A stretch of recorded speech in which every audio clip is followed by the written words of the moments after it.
Kitobning qudrati. Bor ekan-da, yo'q ekan.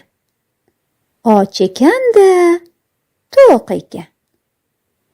O'rmon zorining ichida bir jodugar bor ekan. Uchar supurgisida qishloqchaga boribdi. Tovuqlarni saralab, semizini olibdi. Tovuq kabob kampirga juda yoqib qolibdi.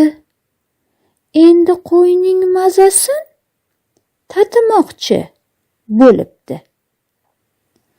Ertasi kun amallab qo'yni olib kelibdi. Nimtalab go'shtlarini qozoniga solibdi. Oradan kunlar o'tib, qo'y go'shti ham tugabdi.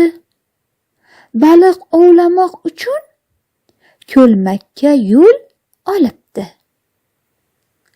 Bir bolakay qarmoqda baliq ovlab turardi.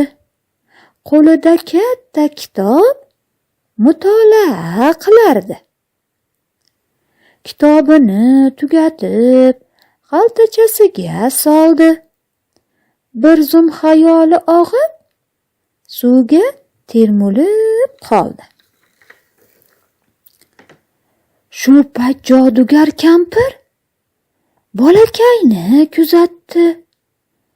Sekingina payt bo'ylab xaltaga qo'l uzatdi. Qo'lga olib o'ljani uyi tomon uchibdi. Kitobning sahifasin so'ng birma-bir ochibdi. Urishtirib harflarni o'qimoqqa shoshibdi. Saboq olib kitobdan bilimi ko'p oshibdi. Shu kundan boshlab kampir o'g'rilikni tashlabdi. Halollikda ro'zg'orin tebratishni boshlabdi.